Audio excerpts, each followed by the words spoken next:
வானத்துக்கு பூமிக்கும் அதிபதியாம் ஆண்டவராக இயேசுவின் அற்புத நாமத்தில் அன்பானவர்களே உங்களை வாழ்த்துகிறோம். இந்த நாள் முழுவதும் தேவனுடைய சமூகத்தை தேடுங்கள், வேத வசனத்தை விசுவாசித்து கீழ்ப்படிந்து நீங்கள் ஜெபியுங்கள். தேவன் மேலானவைகளை உங்கள் வாழ்வில் செய்து காட்டுவார். யோபின் புஸ்தகம் 42ஆம் அதிகாரம் 2வது வசனத்தை வாசித்து பாருங்கள். யோபு தேவனுடைய மகத்துவங்களை இப்படியாக அவர் சொல்லியிருக்கிறதை நாம் காணலாம். தேவரே சகலத்தையும் செய்ய வல்லவர், நீ செய்ய நினைத்தது தடைப்படாது என்பதை அறிந்திருக்கிறேன். ஆமென். அன்பானவர்களே, நாம் பிறப்பதற்கு முன்னுமே சகல சிருஷ்டியும் உண்டாக்கியவர் இந்த புனித பைபிள் போதிக்கும் சர்வ வல்லமுள்ள கடவுள். நமக்காக இந்த பூமியில் சகல நன்மைகளையும் உண்டாக்கி வைத்தார் நம் தாயிலும் தந்தையுமான கடவுள். அவருடைய ரூபத்தின்படி நம்மை படைத்தார். அவர் உண்டாக்கிய ஒவ்வொன்றும் நமது வாழ்வுக்கு எத்தனை மகிமை என்று எண்ணினீர்களா?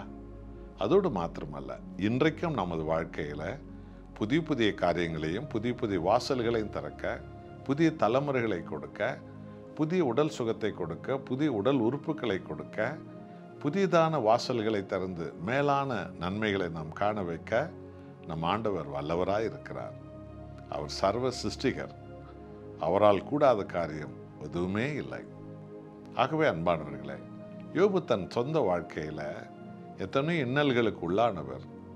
ஆனாலும் என் மீட்பர் உயிரோடு இருக்கிறார், அவர் கடைசி நாளில் பூமியின் மேல் நிற்கப் போகிறார் என்று ஆண்டவராய் இயேசுவின் 2ஆம் வருகையை அறிக்கை செய்து விசுவாசித்தவர். வெட்கப்பட்டு போக தேவன் அனுமதிக்கவே இல்லை. எல்லா நன்மைகளாலும் அவரை நிரப்பி, அவரை விரோதித்த ஏளனப்படுத்திய அவருடைய சத்துருக்கள் முன்பு அவருடைய முகத்தை தேவன் பிரகாசிக்க வைத்தார். அவருடைய ஆயுசு காலங்களை கூட்டி கொடுத்தார். இழந்ததெல்லாம் ரெண்டத்தனையாய் கொடுத்து இந்த பூமியில் பல ஜாதி ஜனங்கள் ஆச்சரியப்படும்படி தேவன் யோபுவை உயர்த்தினார். இதைத்தான் உங்களுக்கு தேவன் இன்றைக்கும் செய்ய வல்லவர்.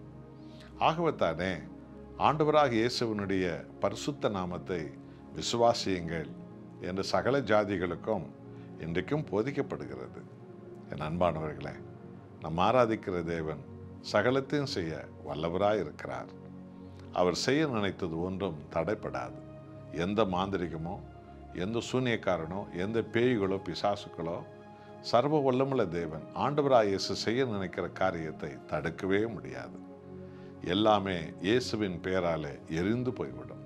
பயப்பட வேண்டாம். ஆண்டவரை பற்றி கொள்ளுங்கள். உங்கள் வாழ்க்கையில் அவர் செய்ய நினைத்த காரியங்கள் தடைப்படாது. அது நிச்சயம் நிறைவேறும். ஜெபிப்போமா? அன்பின் நேசப்பிதாவே, சர்வத்துக்கும் இதமானனே, சகலத்தையும் செய்ய வல்லவரே, யோபுவை போல இன்றைக்கும் ஒவ்வொரு கிறிஸ்தவனும் நீரே மெய்யான தெய்வம், நீரே அற்புதத்தின் தெய்வம், நீர் எல்லாவற்றையும் செய்ய வல்லவர் என்பதை அறிக்கையிட்டு உம்மை உயர்த்தி கொண்டு வருகிறார்கள். உமக்கு கோடி நன்றி ராஜா. உம்மை ஆராதித்த நாடுகள் தான் உலகிலே சிறந்த நாடுகள். உம்மை ஆராதிக்கிற ஜனங்கள் தான் உலகத்திலே ஞானத்தில் சிறந்தவர்கள். தேவனே, இன்றைக்கு என்னோடு ஜெபிக்கிறோம் அது பிள்ளைகளை எல்லாரிலும் சிறந்தவர்களாய் உயர்த்தும், ஞானத்தில் சிறந்தவர்களாய் உயர்த்தும், ஆசீர்வாதத்தில் சிறந்தவர்களாய் உயர்த்தும். உமக்கே மகிமை. இயேசு நாமத்தில் பிதாவே, ஆமென்.